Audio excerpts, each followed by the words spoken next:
Hello everyone, आप सबका स्वागत है आपके अपने क्लासरूम में। और मुझे उम्मीद है आप सब लोग अच्छे होंगे। और आज का लेक्चर जो हमारा होने वाला है वो सेक्शन 2 पे होने वाला है, which is definition clause of limitation act. इससे भी कई सारे क्वेश्चंस आते हैं और अभी तक हमारे 2 लेक्चर्स हुए हैं। दोनों लेक्चर्स में मैंने आपको लिमिटेशन एक्ट की हिस्ट्री, लिमिटेशन एक्ट की एप्लीकेशन, इस तरह की जो चीज़ें हैं वो आपको मैंने एक्सप्लेन की हैं। आज का जो लेक्चर है उसमें हम डेफिनेशंस देखेंगे, पर उससे पहले हमारा जो डेली रिचुअल है वो तो कंप्लीट करना पड़ेगा और वो रिचुअल क्या है, जहाँ पे मैं आपको ये बोलता हूँ कि ये जो यहाँ पे हम लोग जो हार्डवर्क पुट इन कर रहे हैं ये सबके पास पहुँचना चाहिए। ये जो हमारा इनिशिएटिव है ये हर इंसान के पास पहुँचना चाहिए जो लॉ से रिलेटेड है। लॉ स्टूडेंट हो, लॉ प्रोफेशनल हो, प्रैक्टिसिंग लॉयर हो, मतलब कोई भी हो, लॉ से अगर वो रिलेटेड है तो उसके पास इस क्लासरूम का एक्सेस होना चाहिए, उसे इस क्लासरूम के बारे में पता होना चाहिए। और ये रिस्पॉन्सिबिलिटी आपकी है। पढ़ाना मेरा काम है, वो मैं कर रहा हूँ, पर इसको शेयर करना आपका काम है। तो मैं उम्मीद करता हूँ कि आप इसको कर रहे होंगे। आप में से बहुत सारे लोग ऐसा कर रहे हैं, मुझे पता है। और मुझे जो कुछ मैसेजेस वगैरह भी आते रहते हैं जिससे अच्छा लगता है मुझे ये जान के कि जो हम लोग काम कर रहे हैं, जो हमारा एम है, हम उसमें कुछ हद तक सफल हो रहे हैं। क्योंकि ये शुरुआत है। मुझे उम्मीद है कि धीरे धीरे जैसे जैसे हम आगे बढ़ते जाएंगे, ये हमारा जो इनिशिएटिव है, जो हमारी मुहिम है, वो बाकी सारे लोगों तक भी पहुंचेगी, सब तक पहुंचेगी, मैं ऐसी उम्मीद करता हूं।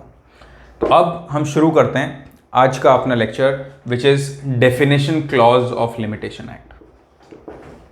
राइट, डेफिनेशन क्लॉज किसी भी एक्ट का बहुत इंपॉर्टेंट होता है समझना, क्योंकि अगर आप डेफिनेशन क्लॉज को समझते हो तो उसी के बेसिस पे आपको वो पूरा एक्ट समझने में मदद मिलती है। और हमेशा डेफिनेशन क्लॉज से कुछ ना कुछ क्वेश्चंस आने की संभावना हमेशा रहती है। और उसी तरीके से लिमिटेशन एक्ट के डेफिनेशन क्लॉज से भी मैंने कई बार क्वेश्चंस देखे हैं और काफ़ी क्वेश्चंस यहाँ से पूछे जाते हैं। तो हम शुरुआत करते हैं, वन बाय वन हम समझेंगे। तो पहली जो डेफिनेशन है, इट टॉक्स अबाउट एप्लीकेंट।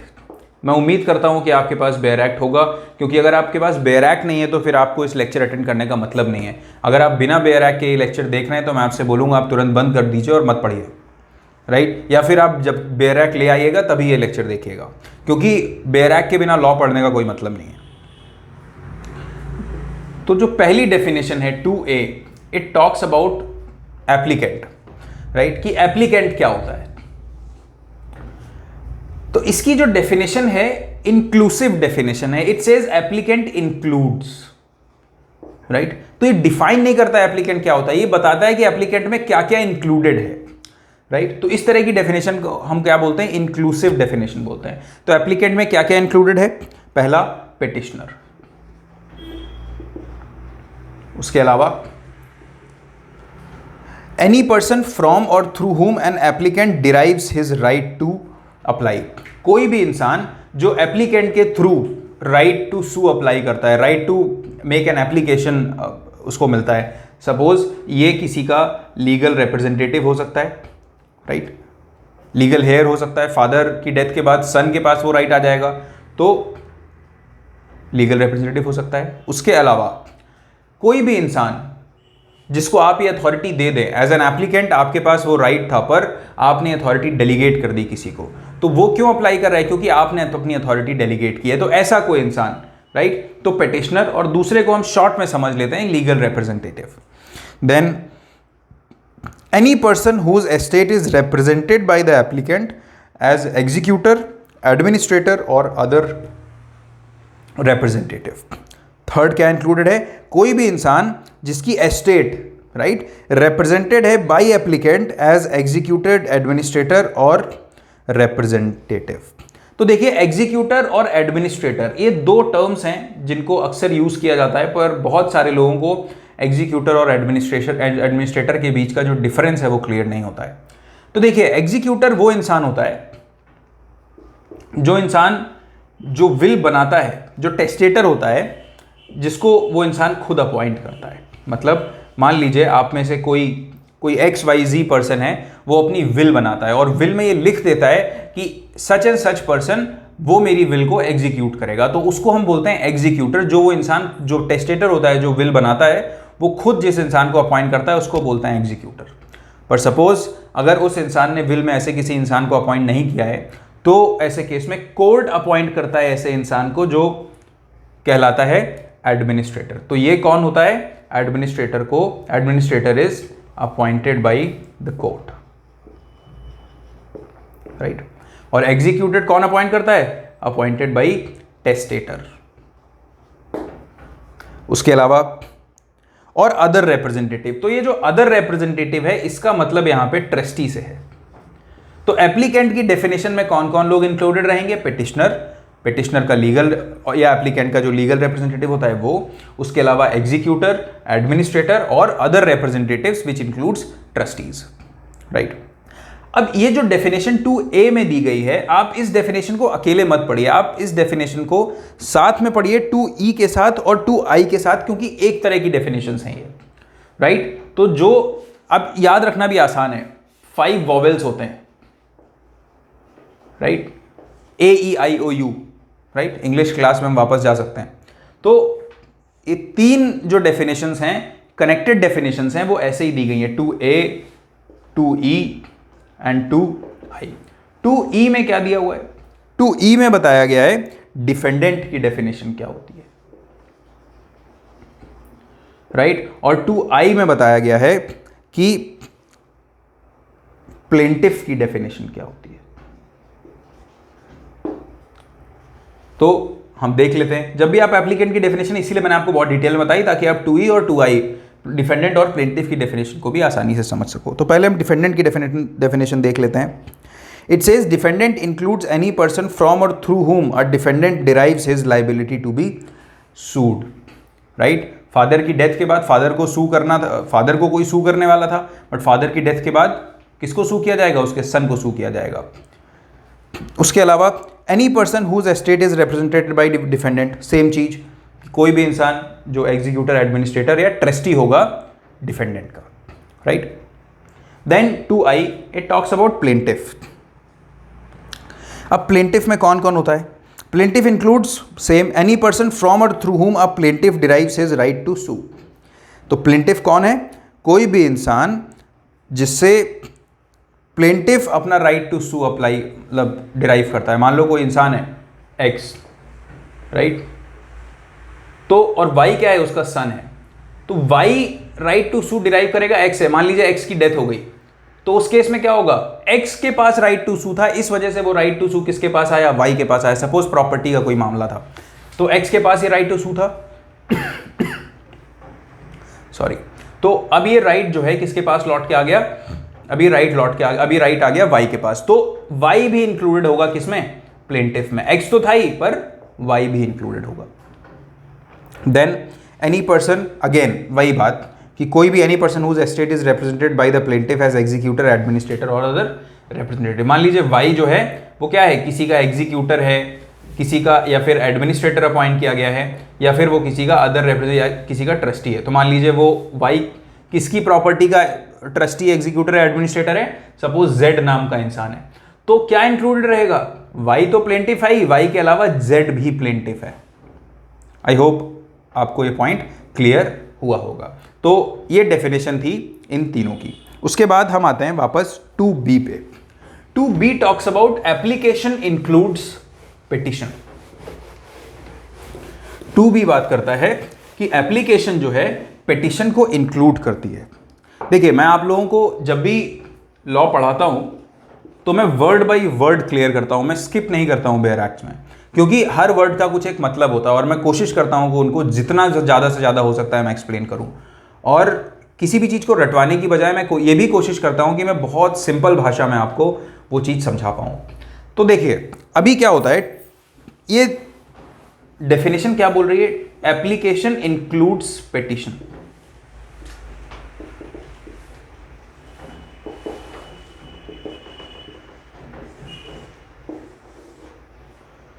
कि एप्लीकेशन इंक्लूड करती है पिटिशन को। बहुत आसान है, हम यहाँ पे मैं आपको पढ़ा सकता हूँ कि भाई 2B में आप देख लीजिए एप्लीकेशन में पिटिशन इंक्लूड करती है, बट हम ऐसे नहीं पढ़ेंगे। हम कैसे पढ़ेंगे? हम समझेंगे कि भाई एप्लीकेशन और पिटिशन होता क्या है और इन दोनों में डिफरेंस क्या होता है, राइट। देखिए, अगर एप्लीकेशन की हम बात करें तो अगर हम बेसिकली हम लॉ की बात कर रहे हैं तो लीगल टर्म्स में ही हम बात करेंगे। एप्लीकेशन का मतलब होता है जब आप कोर्ट के सामने कोई फॉर्मल रिक्वेस्ट करते हो, ठीक है। कोई फॉर्मल रिक्वेस्ट करते हो तो वो होती है एप्लीकेशन। पर अगर उस फॉर्मल रिक्वेस्ट के साथ आप प्रेयर ऐड कर देते हो तो वो चीज हो जाती है पिटीशन, राइट। तो फॉर्मल रिक्वेस्ट एप्लीकेशन, और उस फॉर्मल रिक्वेस्ट के साथ अगर आपने प्रेयर ऐड कर दी तो वो हो गई पिटीशन।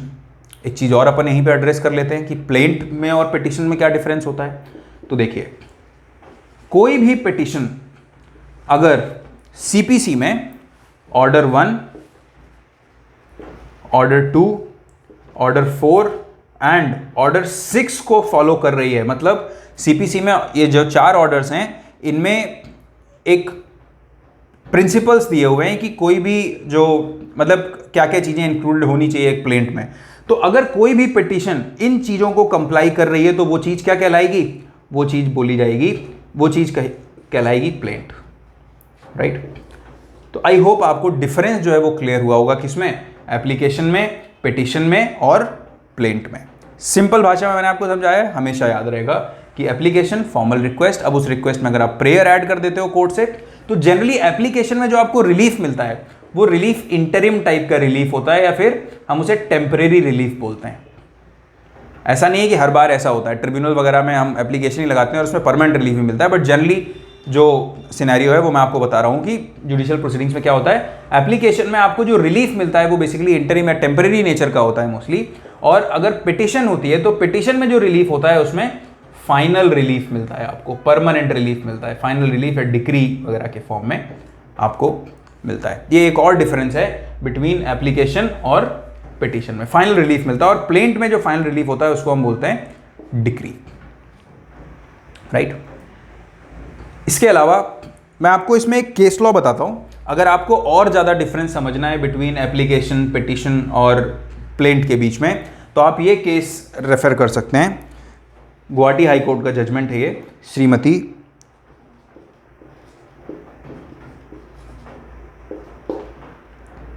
बिधि देव वर्सेस अजीत देव, 2008 का जजमेंट है गुवाहाटी हाई कोर्ट का, राइट। इसमें गुवाहाटी हाई कोर्ट ने डिफरेंस बताया है between application, petition and plaint. I hope आपको ये जो पॉइंट है ये कंप्लीटली क्लियर हुआ होगा और मज़ा आ गया होगा आपको भी। अपन आगे बढ़ते हैं आगे।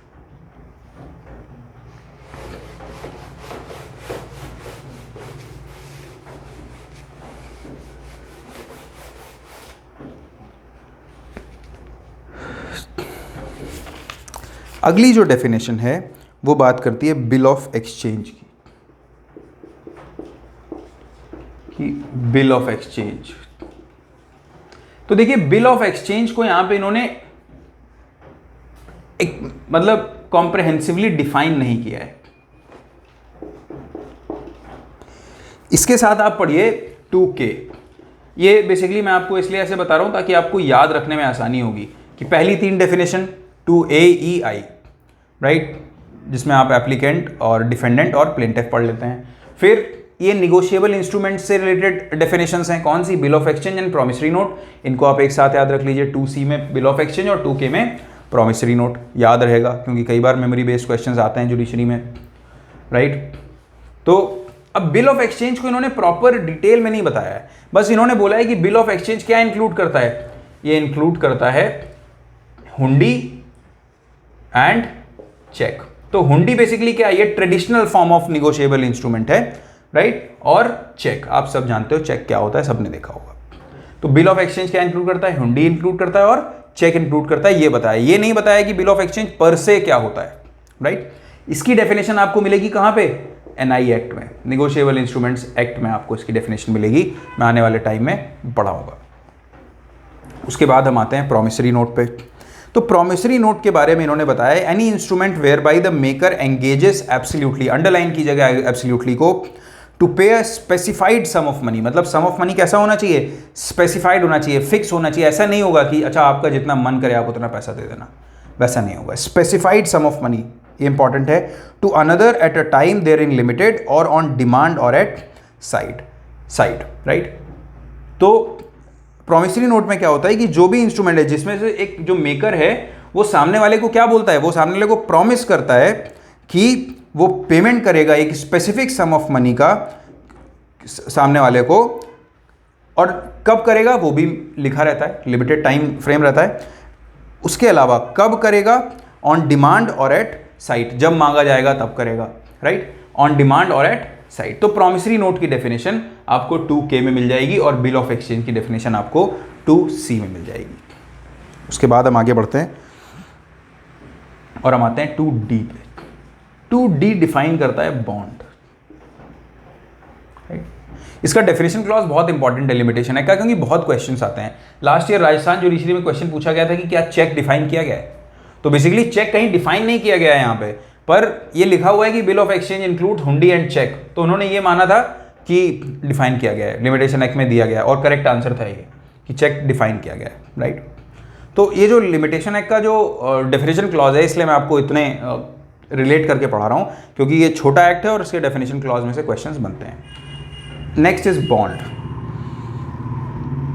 तो देखिए बॉन्ड के बारे में इन्होंने क्या बोला है, it includes any instrument whereby, कोई इंस्ट्रूमेंट ऐसा whereby a person obliges himself, मतलब वो पर्सन क्या करता है, अपने ऊपर एक ऑब्लिगेशन क्रिएट करता है, राइट, क्या रहता है, ऑब्लिगेशन क्रिएट करता है ऑन हिमसेल्फ टू पे मनी टू अनदर, किस चीज के लिए, टू पे मनी, राइट, किसी और को मनी पे करने की, on condition that the obligation shall be void if a specified act is performed or is not performed as the case may be। तो obligation क्या रहती है, मान लीजिए कोई भारत सरकार का कोई टेंडर निकला है, अब उस टेंडर के लिए आपको, कंस्ट्रक्शन का कोई टेंडर है और उसके लिए आपने अप्लाई किया है, अब उस टेंडर के लिए आपने अप्लाई किया है तो गवर्नमेंट ने ये बोला है कि आपको एक बॉन्ड भरना पड़ेगा, राइट, एक रोड का कंस्ट्रक्शन है सपोज, तो 1 करोड़ रुपए का आपको बॉन्ड भरना पड़ेगा। और वो बॉन्ड क्यों भरना पड़ेगा कि मान लीजिए जो कंस्ट्रक्शन है आपने वो नहीं कर पाया प्रॉपरली, तो उस केस में क्या होगा कि आपको वो जो बॉन्ड का पैसा है वो फोरफीट कर दिया जाएगा और आपको 1 करोड़ रुपए सरकार को देना पड़ेगा। जो आप पैसा जमा कर रहे हो, जो पैसा आप बॉन्ड भर रहे हो, इसका मतलब क्या है कि आपको 1 करोड़ रुपए सरकार को देना पड़ेगा। तो वो क्या है, ऑब्लिगेशन है आपके ऊपर, जहां पे आप ऑब्लाइज कर रहे हो अपने आप को कि आप गवर्नमेंट को उतना पैसा पे करोगे इन केस आप उसका कंस्ट्रक्शन नहीं कर पाते हो, जिसका कंस्ट्रक्शन, जिस रोड का कंस्ट्रक्शन करने के लिए आपने प्रॉमिस किया है गवर्नमेंट को। एक एग्जांपल हो सकता है। इसके अलावा इसका और भी बहुत सिंपल एग्जांपल हो सकता है, जैसे जब गवर्नमेंट सर्विसेज में आप सिलेक्ट हो जाते हो तो कई बार क्या होता है, जैसे मध्य प्रदेश जुडिशरी ने अप्लाई कर दिया है रूल बॉन्ड वाला, राइट, कि अगर कोई भी जुडिशियल ऑफिसर बन जाता है, एमपी जुडिशरी का मेंबर बन जाता है, तो वो अगर 3 साल से पहले छोड़ेगा सर्विस को तो उसको कुछ अमाउंट जो है वो सरकार को देना पड़ेगा, राइट। इसी तरीके से कई सारी पीएसयूज की सर्विस कंडीशंस में भी ये है कि अगर वो पहले छोड़ेगा तो 2 लाख रुपए, 3 लाख रुपए, 5 लाख रुपए, जैसा भी जिस पीएसयू का रूल है वो उसको पे करना पड़ेगा। तो ये क्या है, एक ऑब्लिगेशन क्रिएट कर लिया आपने कि आपको ये अमाउंट देना पड़ेगा, राइट। अब इसमें क्या लिखा हुआ है कि ये जो ऑब्लिगेशन है ये क्या हो जाएगी, वॉइड हो जाएगी अगर कोई एक्ट किया जाता है या नहीं किया जाता है। मान लीजिए आप 3 साल से पहले आपने नहीं छोड़ा तो ऑब्लिगेशन खत्म, आप 4 साल बाद छोड़ सकते हो, राइट। आपने सरकार को जो सड़क बनाने का आपने कॉन्ट्रैक्ट लिया था वो आपने प्रॉपर्ली बना के दे दी, तो अब आपको थोड़ी 1 करोड़ पे करना है, आपका काम हो गया। तो इस चीज को कहा जाता है बॉन्ड, राइट। तो क्या होता है, ऑब्लिगेशन होता है किस चीज का, टू पे मनी, राइट। पर ये ऑब्लिगेशन क्या हो जाती है, वॉइड भी हो जाती है अगर कोई जो कंडीशन है वो फुलफिल हो गई या नहीं हुई, राइट, जैसा भी केस हो। आई होप ये क्लियर होगा बॉन्ड का, है ना, कई सारे एग्जांपल्स के थ्रू मैंने बताया आपको। उसके बाद हम आते हैं definition of easement, that is section 2F।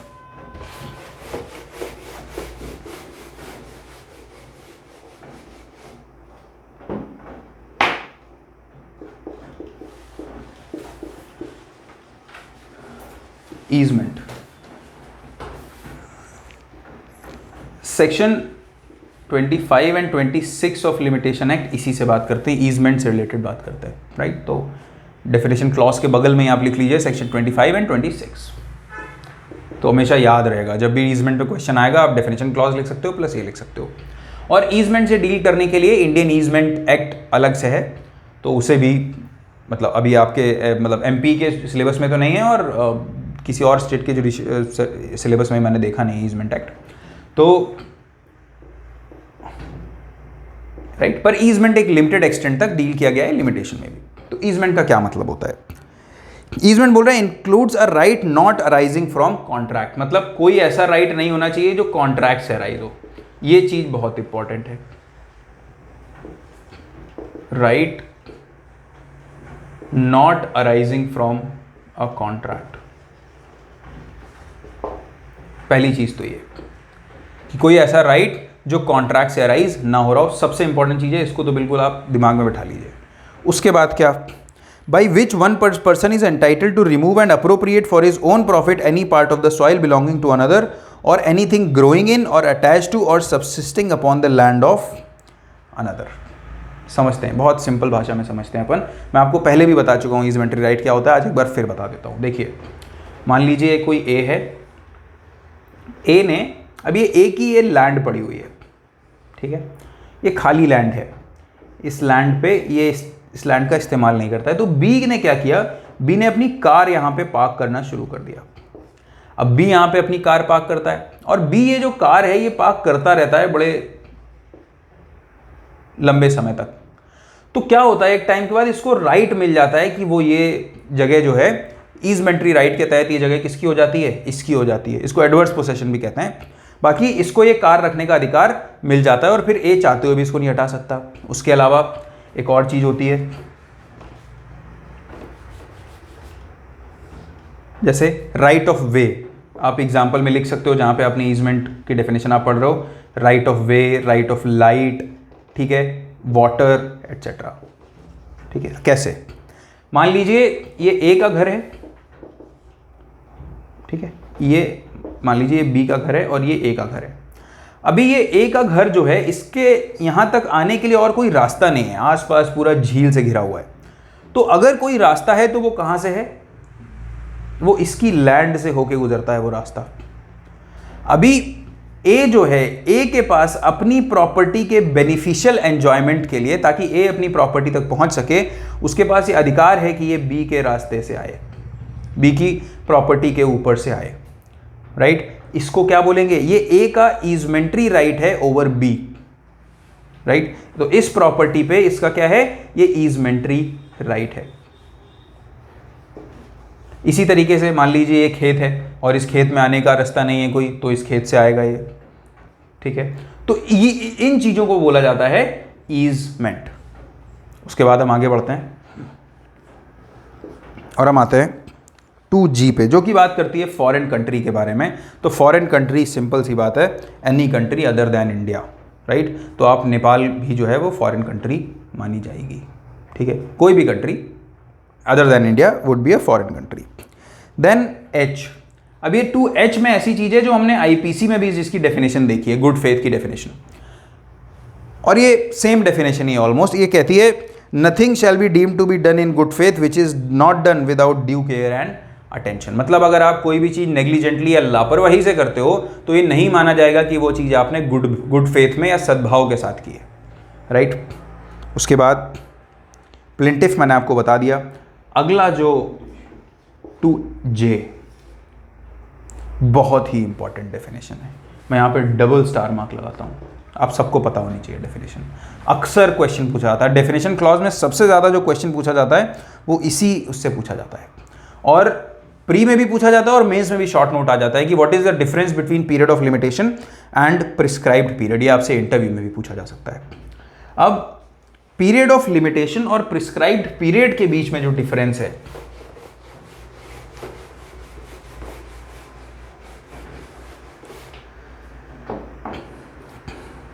तो देखिए अच्छे से समझिएगा इसको। Period of limitation, period of limitation के बारे में देखिए क्या लिखा हुआ है। Means the period of limitation prescribed for any suit, appeal और एप्लीकेशन बाय द शेड्यूल। तो वो लिमिटेशन कौन सा? जो शेड्यूल में मेंशन्ड है।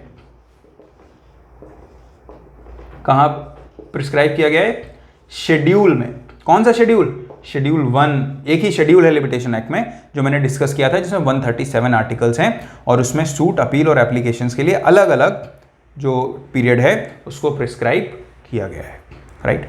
तो वो टाइम पीरियड मतलब जो कि ये बोलता है कि अगर आप टॉर्ट ऑफ डिफेमेशन हुआ है तो आपको अगर सिविल सूट फाइल करना है तो आपको विद इन 1 ईयर फाइल करना होगा जब से कॉज ऑफ एक्शन अराइज हुआ है, राइट। तो इस तरह का जो टाइम पीरियड जो मेंशन है शेड्यूल में उसको बोला जाता है पीरियड ऑफ लिमिटेशन। दूसरी चीज prescribed period.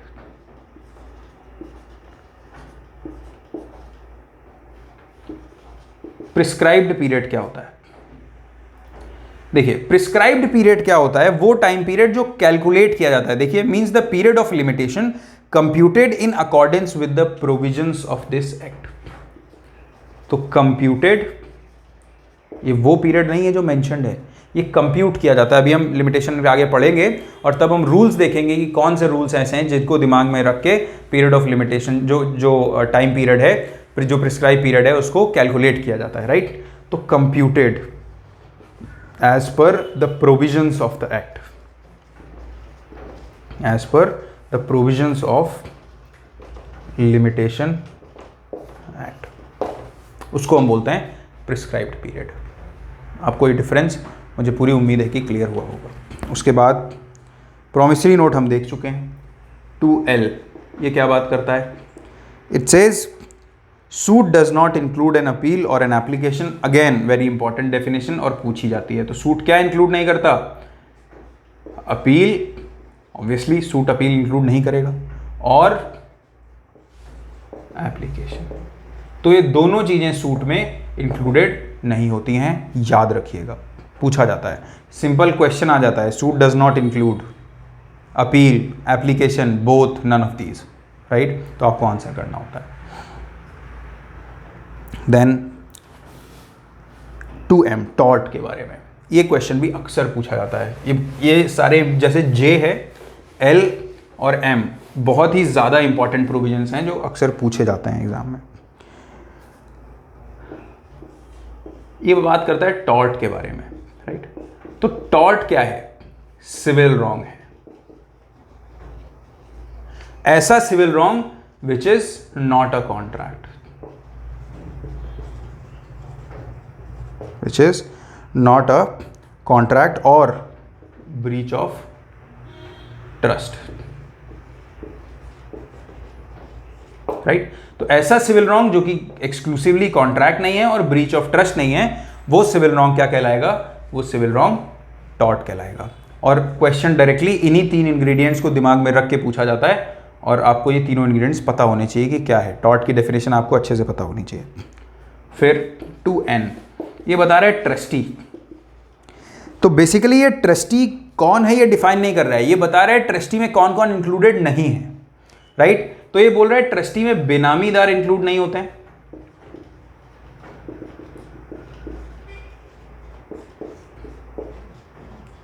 Trustee doesn't include बेनामीदार। बेनामीदार कौन होते हैं? मान लीजिए मेरी प्रॉपर्टी और मेरी प्रॉपर्टी मैंने किसी और को दे रखी है कि क्योंकि मैं अपने पास नहीं रख सकता, मैं गवर्नमेंट सर्वेंट हूँ सपोज, और ताकि मेरे ऊपर करप्शन के चार्जेस न लगे, मेरे ऊपर कोई एक्शन ना हो, तो मैंने प्रॉपर्टी किसी और को दे रखी कि तुम अपने नाम पे रखो पर प्रॉपर्टी मेरी है। तो ऐसा इंसान तो ट्रस्टी नहीं होता ऑब्वियसली। ट्रस्ट मैंने आपको बताया है क्या होता है, कौन होता है ट्रस्टी, राइट। तो बेनामीदार ट्रस्टी नहीं होता। उसके अलावा मॉर्टगेजी, ऐसा मॉर्टगेजी जो पोसेशन में है after the mortgage has been satisfied. हमने मॉर्टगेज पढ़ा है। मॉर्टगेज क्या होता है? मॉर्टगेजी कौन होता है? जिसको मॉर्टगेजर अपनी प्रॉपर्टी मॉर्टगेज करता है और उससे उसके बदले में मॉर्टगेज मनी लेता है। तो जब मॉर्टगेजर ने रिडीम करवा ली प्रॉपर्टी, वो पैसा चुका दिया, उसके बाद भी अगर वो मॉर्टगेजी पोसेशन में है उस प्रॉपर्टी के, तो उसको ट्रस्टी नहीं माना जाएगा, राइट। नेक्स्ट, और a person in a wrongful possession without title, मतलब कोई ऐसा इंसान जिसका राइट ही नहीं है उस प्रॉपर्टी पे और वो रॉन्गफुल पोसेशन में है विदाउट एनी टाइटल, राइट। तो वो इंसान भी ट्रस्टी नहीं होगा। आप किसी की ज़मीन पे जाके कब्जा कर लो और उस पर आप पोसेशन में रहने लगो, उस प्रॉपर्टी पे कब्जा करके रहने लगो उस प्रॉपर्टी में, तो ये करने से आप ट्रस्टी थोड़ी हो जाओगे। तो 2N इन तीनों लोगों को, बेनामीदार को, मॉर्टगेजी को और पर्सन इन रॉन्गफुल पोसेशन को ट्रस्टी मानने से इनकार करता है, बोलता है कि ये ट्रस्टी नहीं है। So this was it from my side on this definition clause. और मुझे उम्मीद है कि आपको ये लेक्चर बहुत अच्छा लगा होगा, आपको ये लेक्चर समझ आया होगा और आप मुझे अपना फीडबैक शेयर कीजिए। आपको कोई डाउट्स हैं तो आप डायरेक्टली मुझसे इंटरैक्ट कीजिए। मेरा नंबर हमेशा व्हाट्सएप का उसमें पिन रहता है। उसके अलावा हमारे ग्रुप पे भी आप जुड़िए ताकि हमारा डेली का इंटरेक्शन हो सके। और बताइए इसके अलावा जो अभी हम कर रहे हैं उसके अलावा हम आपके लिए और क्या कर सकते हैं जिससे आपकी जो प्रिपरेशन है that is augmented. Thank you so much. See you in the next lecture.